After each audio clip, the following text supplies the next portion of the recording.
거침없고 리얼한 지역 이슈 한판 승부 리얼 토크 한판! 시청자 여러분 안녕하십니까. 지역의 뜨거운 이슈를 한판 승부로 속 시원하게 풀어보는 리얼 토크 한판, 오늘도 두 패널과 함께하겠습니다. 안녕하십니까. 예, 반갑습니다. 일주일 동안 잘 지내셨죠? 예, 잘 지냈습니다. 오늘 센 분이 오셨어요. 그렇죠. 사뭇 진지 모드의 대변자라고 얘기하는 좀 그런데 저는 방송에서 웃는 모습을 본 적이 거의 없거든요. 저는 와이프 때 오늘 이분이 출연한다고 하니까는 와이프가 그래요. 타 방송사 회장님께서 왜 HC에 출연하시냐고. 이름이 저 비슷해서. 예, 동명이인이시죠. 그래서요. 알겠습니다.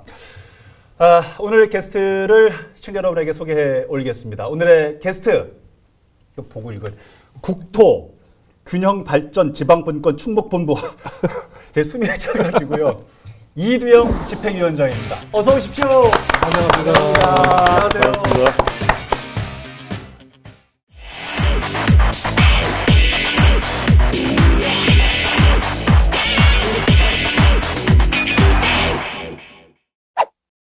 인사성 질문상 한 판을 무시하셨다는 우리 그렇죠.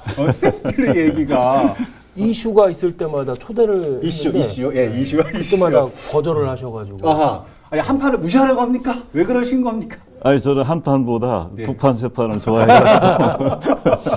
저도 뭐 동명이인 이두영 분을 더 좋아합니다. 여기 제가 KTX 세종역 백지화 운동 한창 막 네. 전개할 때, 그때 사실은 아마 두 번째인가 제가 섭외가 들어왔는데요. 네. 이 프로그램. 네. 그때 방송 출연할 이런 정신적인 여력이 없어가지고. 집중하느냐고. 그렇죠. 예. 예. 사실 제가 알기로는 그 방송에 출연해서 방송이 나가면 예. 그 KTX 세종역 그 당시 집행위원장 맡으셨잖아요. 예. 세종시에서 더 무서워할까봐 안 나오게 하니까.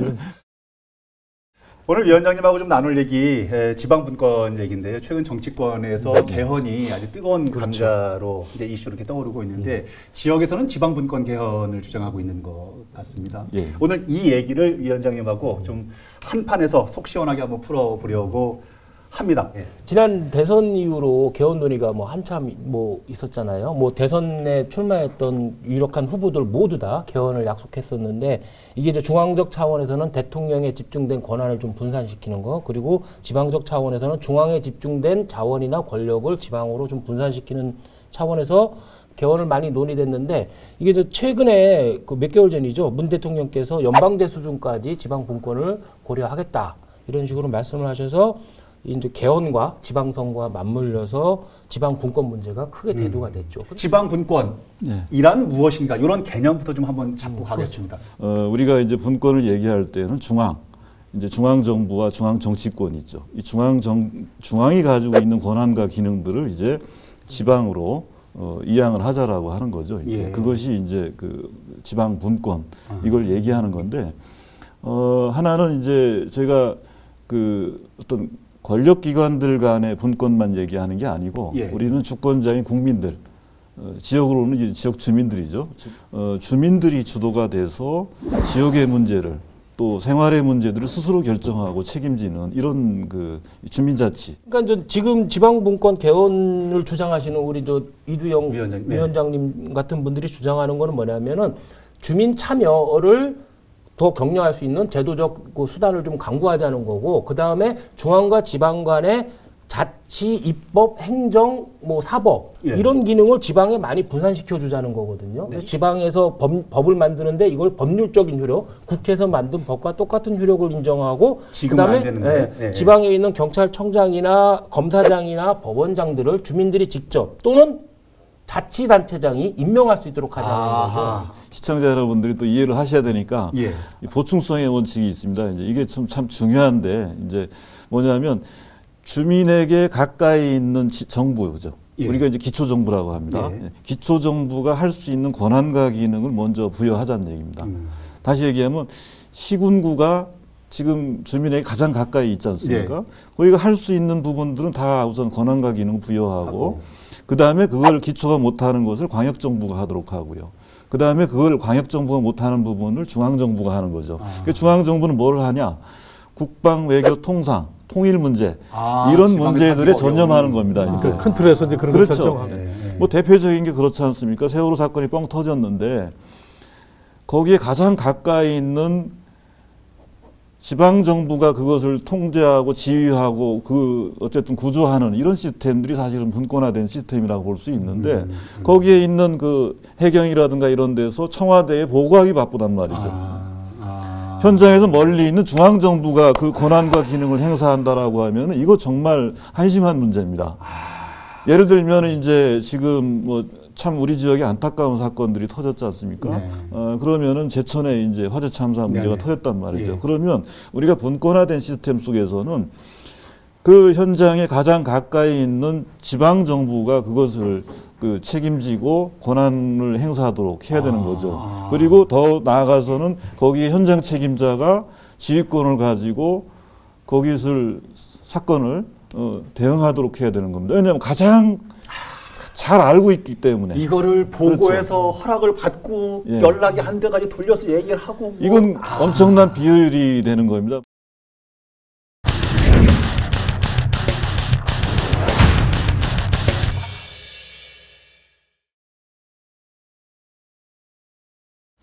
네, 이렇게 해서 지방 분권에 대해서 간략하게나마 개요에서 좀 설명을 들었는데요. 뭐 이렇게 우리 지역의 참사 얘기도 좀 설명을 들었고 하다 보니까 조금 더 이해가 잘 된 것 같습니다.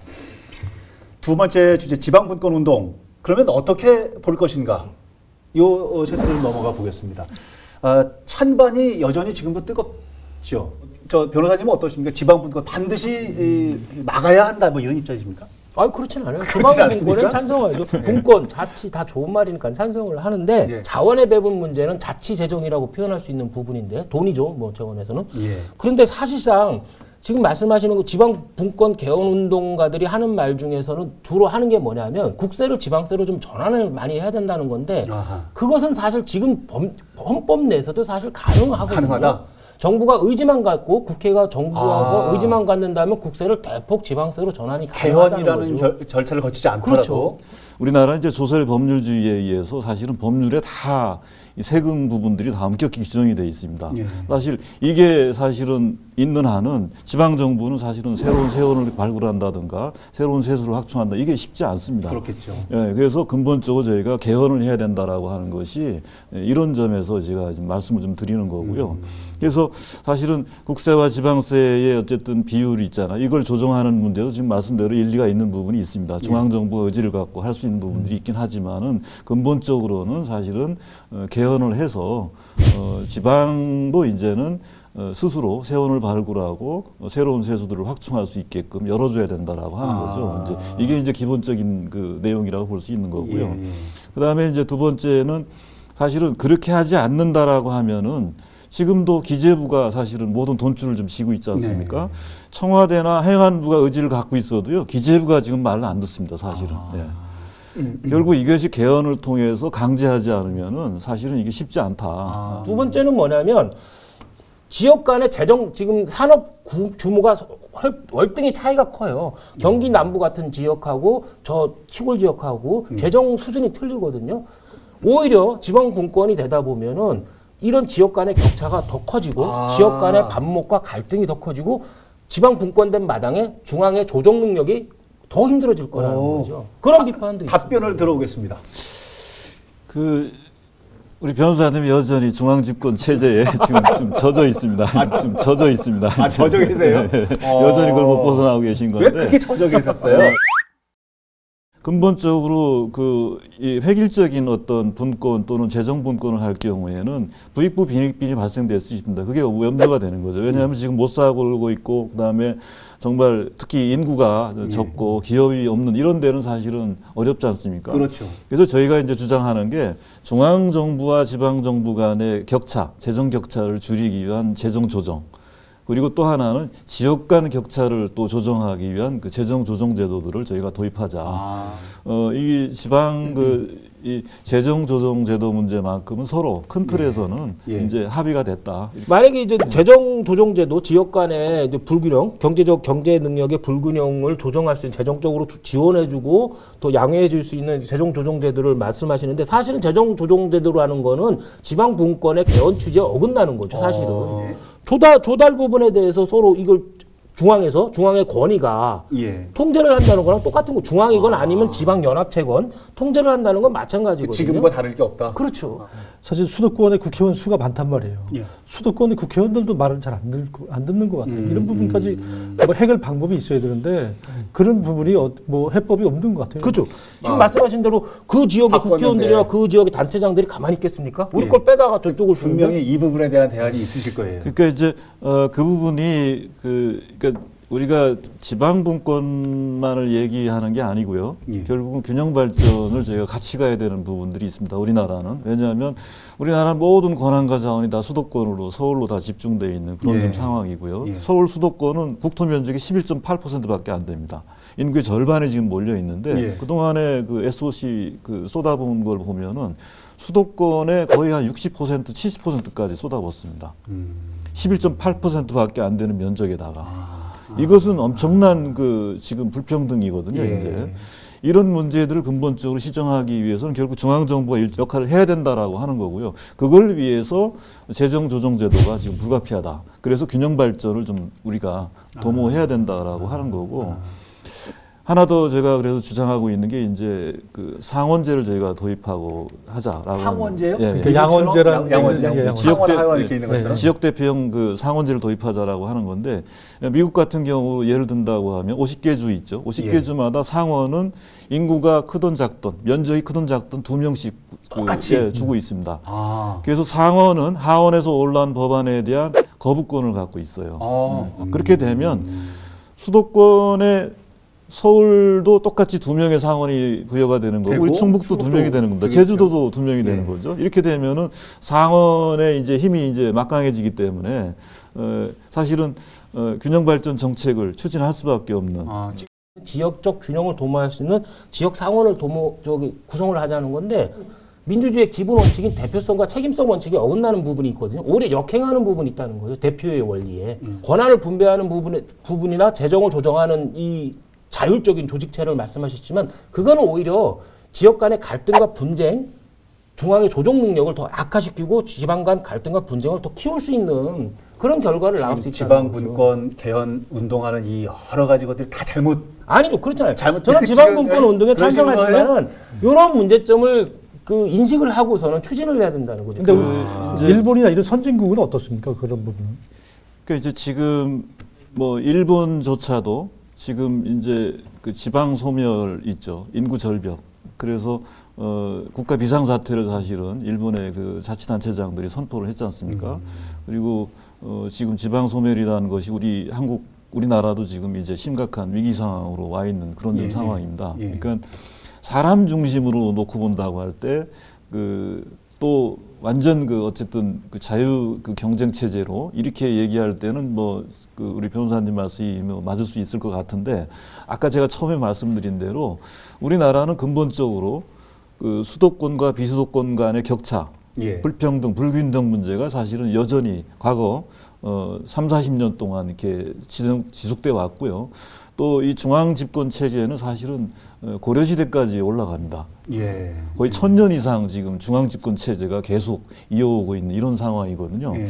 이 상황에서 지금 심각한 문제는 국민의 주권과 기본권 문제를 우리가 고민할 수밖에 없는 겁니다. 왜냐하면 지금 전 세계적으로 지금 석학들이 좀 얘기하고 있는 게 지금은 어디에서 태어나느냐에 따라서 어디에서 살고 있느냐에 따라서 지금 그 사람의 미래가 이미 결정되는 이게 심각한 지금 문제에 지금 우리가 직면해 있습니다.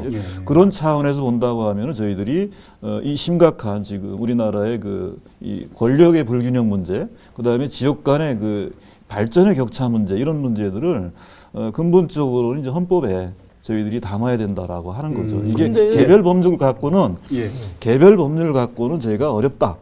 이미 그렇게 지금 저희가 얘기를 하고 있는 거죠. 이 중앙집권, 오래된 중앙집권 행정, 중앙집권 입법, 중앙집권 사법으로 인해서 지방이 쇠멸했다. 그래서 지역 간의 격차가 너무 커졌다. 중앙과 지방 간의 격차, 또 지역과 지역 간의 격차가 너무 커졌다는 말씀은 맞지만은 그렇다고 해서 중앙집권적인 행정이나 입법이나 사법을 없앤다고 해서 지역 간의 균형이 이룩되냐? 저는 그렇게는 안 봅니다. 예컨대 말씀드리면 뭐냐면 민주화가 됐어요. 민주화가 되면 평등이나 이 사회경제적 불평등이 더 해소가 돼야 되는데 오히려 올라갔거든요. 대표적인 예로 민주화가 되니까 가장 권력을 크게 갖게 된 조직이 어디죠? 바로 재벌과 보수 언론들이거든요. 중앙적인 강력한 군사 정권이 붕괴되니까 오히려 사회 내에 있던 잠재적인 지배 세력들이 오히려 얼등히 커졌어요. 통제가 안 받을 정도로 중앙 집권적인 행정을 없앤다. 중앙 집권적인 뭐 사법을 없고 입법을 없앤다고 해서 지방 균형이 된다.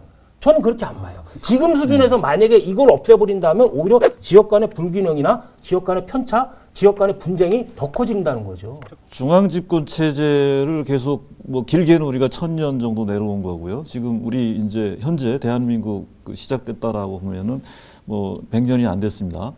이게 중앙 집권 체제로 해놨어요. 그랬더니 어땠습니까? 작년에?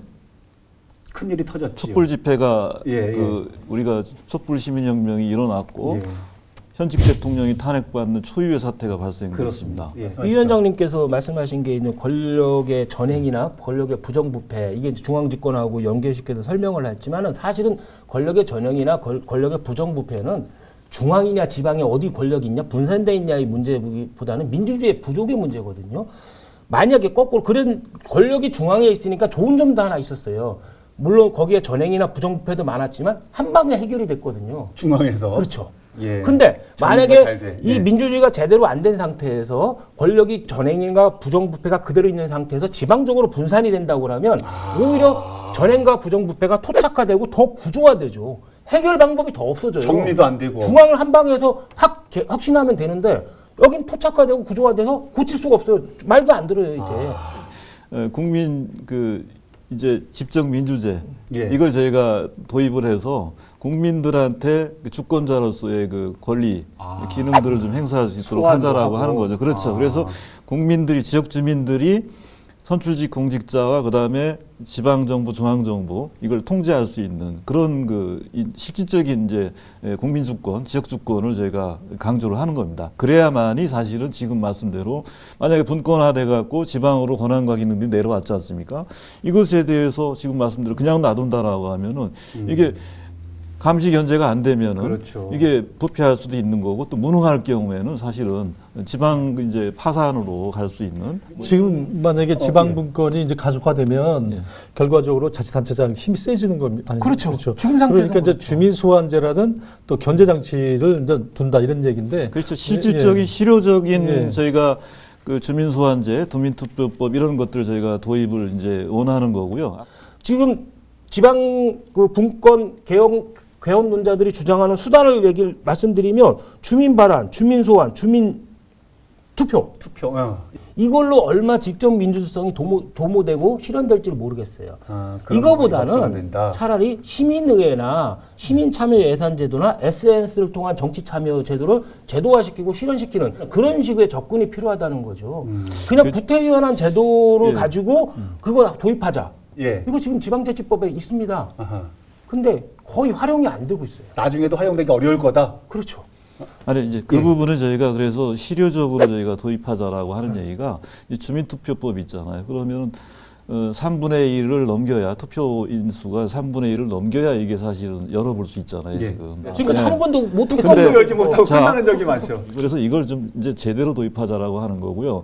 이 주민투표라든가 주민참여제도가 가장 발달된 데가 이제 스위스인데 여기는 1년에도 몇십 번씩 그 주민들이 모여가지고 중요한 정책들을 좀 합니다. 광장에서 모여갖고 토론하고 즉석에서 투표를 해서 결정을 하거든요. 그렇게 하면 어떻게 되냐면 이제 어느 정도 이제 이렇게 아까 말씀드린 대로 주민투표법의 요건들이 이제 완화되어 있는 거죠. 그러니까 다수결 쪽으로 이렇게 가는 겁니다. 이제 그렇게 되면 어차피 지금의 그 주민투표법은 거의 제가 볼 때는 사장된 법이라고 볼 수 있는 겁니다. 이것을 좀 제대로 작동되도록 우리가 개선해야 된다고 하는 얘기가 지금 이제 우리 최 변호사 말도 충분히 일리가 있고 지금 지금 논의되고 있는 지방 분권이 실현되면 사실 굉장히 큰 준비가 지금 안 돼 있는 상황이고 또 자치단체장 지금 문제가 많잖아요. 또 문제 그걸로 비리 부정 이런 인사권 문제 여러 가지 많은데 사실 그런 막강한 권한을 줬을 때 과연 우리가 주민 소환제나 이런 걸 통해 가지고 강력하게 견제할 수 있느냐 이런 우려가 있는데 사실 저는 그 갑자기 그 정도까지 만약에 이걸 제도를 실현했을 때는 상당히 혼란이 있을 걸로 봐요. 그래서 이제 좀 점진적으로 갔으면 좋겠다. 근데 이게 이제 그 지방 분권 개헌을 주장하시는 분들은 이번 지방선거와 연계성을 많이 강조를 해서 같이 좀 하자고 그러는데 그 아직도 합의가 제대로 안 돼 있고 이 도입 여부나 이걸 어느 범위까지 도입할 거나 제도적 실현 방법이 뭐냐에 대해서 합의된 뭐 귀결된 뭐 공통된 의견도 없는데 이거를 지방선거와 같이 연계해서 추진하자는 거는 너무 조급한 거 아닌가요? 그거는 좀 잘못된 거고요. 그러니까 그 우리 지방분권 개헌 운동은 벌써 한 10여 년 이상 그 지속되어 왔고요. 저희가 이제 지방분권 개헌 국민회의라고 하는 가장 큰 이제 그 우리가 지방권 개헌 운동 이 연대 조직이 있는데 지방분권 개헌안을 저희들이 그 어쨌든 합의해 갖고 안을 만들었습니다. 사실은 오늘 이제 갖고 왔는데 사실은요. 이 내용들이 저희가 사실은 합의된 내용이고요. 어느 정도 지금 많이 그렇죠. 지방분권 개헌 부분에 대해서는 여야 또는 지역 또는 뭐 이념적으로 있죠. 큰 지금 이견이 없습니다. 다만 강론으로 들어가서는 아직도 어쨌든 이견이 많이 있을지 모르지만 큰 틀에서는 지방분권 개헌 이제는 시대적 흐름이다. 야, 그러면 지금 말씀하셨던 이 어느 정도 그 큰 틀 안은 거의 뭐 99% 이상 다 만들어졌다고 그렇죠. 봐야 되는 겁니까? 만들어져 있다고 봐야 되는 거죠. 아, 그래요? 지금 이제 정치권에서는 지방분권 개헌 부분에 대한 이견이 있는 게 아니고요. 이 정부 형태, 그러니까 중앙의 그 권력구조 문제를 어떻게 할 거냐 하는 문제에 대해서 지금 이견이 있는 겁니다. 지금 현재. 그리고 이제 또 하나는 시기 문제에 대해서 이견이 있는 건데 사실 시기 문제는 지난 그 대선 때 지방권 개헌 국민회의가 그 모든 대선 후보와 정당하게 요구를 해가지고 저희하고 협약을 체결했습니다. 그래서 6월 지방선거 동시 개헌을 하겠다라고 다 약속을 했거든요. 그때 이미 뭐 다 합의한 내용인데 선거를 앞두고 지금 시기 문제에 대해서 그 선거에 있어서 유불리를 따지는 거죠. 쉽게 얘기하면. 개인적인 생각에는 지방분권이나 개헌 얘기를 오늘도 굉장히 좀 어려운 부분에도 자세하게 좀 풀어주셔서 감사합니다만은 일반 시민들이 좀 더 생활적으로 좀 이렇게 가까이 갈 수 있는 이런 부분들로 좀 접근이 되는 컨텐츠들로 좀 다뤄줬으면 좋겠다는 생각이 들어서 이 지방분권이나 개헌은 조금 더 다른 각도에서 좀 접근을 더 자주 많이 할 필요가 있겠다는 좀 생각이 좀 들고요. 그런 측면에서 위원장님 뭐 삼고 출연 이렇게 하면 너무 힘드니까 앞으로는 좀 자주 좀 방문하셔서 좀 많이 좀 풀어주시기를 좀 부탁을 드리고요. 끝내기 한 판으로 좀 정리를 해보겠습니다, 기자님. 저는 이번 지방 분권과 관련돼서 판도라 상자를 얘기하고 싶은데요. 판도라 상자는 가다놨는데 이걸 열지 못하는 거예요. 오늘 진보적인 어떤 지방 분권론자라고 제가 이렇게 봤을 때. 우리 이제 시청자 여러분들은 아마 이게 지켜보셨을 때 상당히 좀 너무 깊이 간 게 아니야. 너무 많은 것을 한꺼번에 이렇게 그 개헌에 바꿔버리면 상당한 혼란이 있을 것 같다. 그래서 이런 것들을 좀 점진적으로 조금씩 갔으면 좋겠다. 이런 생각에서 이 판도라 상자를 우리 이두영 위원장이 좀 열어주십사 이렇게 부탁을 드리고 싶습니다. 잠시만요. 저는 지금 어떻게 하실래요? 그래서 판도라 상자를 열지 말라는 얘기니까 여쭤보려고 했는데 열으라고요? 언제? 안 되는 것 같은데? 좀 이상합니다만은. 알겠습니다. 변호사님 끝내기 한 판. 지방분권, 자치, 균형발전 다 좋은 말들인데 이게 좋은 의도, 좋은 뭐 목적을 가지고 한다는 것이 반드시 선한 결과를 낳지는 않아요. 정치에서는 좋은 의도를 가졌다고 해서 좋은 결과가 나온다거나 좋은 내가 목적을 가졌더라도 나쁜 수단도 도모해야 되고 하는 거거든요. 이것이 정치의 묘미고 만약에 그런 걸 이해하거나 통찰이 없으면 정치적인 유화에 불과하다고 하거든요. 조금 지방 분권에 대해서 조금은 현실주의적이고 미래 전략적인 시각으로 좀 접근할 필요가 있지 않나. 너무 좋은 말 속에만 잠재되어 있는 예상되는 나쁜 결과 나쁜 그 결과에 대해서도 고려를 좀 해야 되지 않나 싶어요. 알겠습니다. 그렇다고 제가 지방 분권 반대하는 거 아닙니다. 시청자 여러분들 오해하지 마세요. 반대하는 거 아니, 굉장히 몸을 많이 사리세요. 사실 반대 안 해요. 주변에서 뭐라고 하는 사람들 많이 있는 모양이죠. 적극 지지자입니다. 다만 현실주의적으로 전략적으로 고려를 좀 하자는 거죠. 알겠습니다. 아마 많은 분들이 이렇게 이해를 하고 판도라 상자 다시 할까요? 지금 아까 좀 헷갈리면 다시 판도라 상자요? 네, 판도라 상자 다시 다시 한번 정리해 보시죠. 제가 판도라 상자라고 이렇게 말씀드린 말씀드린 거는 지금 반드시 판도라 상자가 열렸으면 합니다. 아, 예, 잘 알겠습니다. 우리 이창수 PD가 이런 부분 굉장히 잘 살리거든요. 기대를 한번 해보겠습니다. 꼭 말씀드릴 게 있는데. 아, 있습니까? 그렇게 말씀을 많이 하고도 또 말씀하실 게 있으세요? 왜냐하면 이제 개헌은 사실은 쉬운 일이 아닙니다. 이제 우리나라 역사상 사실은 개헌이 많지 않았었고요. 87년도 이제 현재 헌법이 87년도 개헌을 했는데 그렇죠. 그때도 87년 6월 우리 시민항쟁을 통해서 사실은 개헌이 이루어졌지 않습니까? 저는 이제 자유한국당도 저는 여러 가지 개헌안을 협상하는 전략으로 저는 지금 반대하고 있다라고 생각을 하고 있고요. 근본적으로 이번 개헌도 또 마찬가지 국민의 힘으로 국민의 요구로 개헌이 될 수밖에 없지 않겠냐. 역사가 그렇게 사실은 증명해주고 있고요.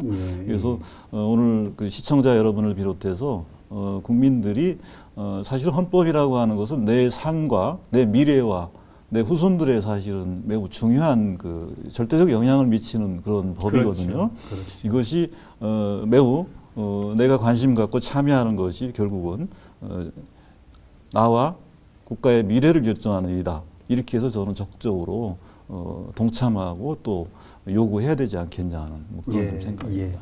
여러분 잘 들으셨지요? 적극적인 동참을 호소하시는 천만인 서면운동도 열심히 참여해 지금 충북도 하고 있잖아요. 그렇죠. 하나 궁금한 질문은 시청자들이 정말 궁금해하는 거 하나 있어요. 뭔데요? 혹시 정치적인 진출이나 이런 생각은 없으신가요? 정말 지금 정치가 여전히 국민들에게 희망을 주거나 또는 신뢰를 주지 못하고 있는 게 사실이거든요. 그런 측면에서 이거 좀 참여해서 어떤 역할을 좀 해보고 싶은 이런 욕구도 사실은 들기는 하지만 2018년도 무술년 개회는 개헌을 해야 됩니다. 그 말씀으로 제가 답변을. 개헌에 올인하겠다. 근데 정치인들은 항상 그런 말씀 하시더라고요. 저는 아직은 정치인은 아니니까 미래의 일은 모른다. 다시 말하면 정치인이 지금 제가 설명을 하면 지방 선거에 관심이 없고 총선에 관심이 있다. 날카로워. 그러네요. 2020년. 요까지 답변을 들으면 너무 좀 잔혹한 것 같고 다음 주에도 한판 합시다. 리얼톡 한판. 이제 좋아하는 노래 이제 비둘기집이요? 우리가 좀 서로 권한과 자원을 좀 골고루 나눠서 또 조화 균형을 이뤄가면서 좀 비둘기들처럼 다정하게 한 나라도 만들고 우리 한 지역도 만들어 갔으면 그런 좀 생각이고요. 또 한편으로는 제가 좀 가정적으로는 좀 많이 제 역할을 못 해가지고 포근한 사랑 엮어갈 그런 집을 지어요.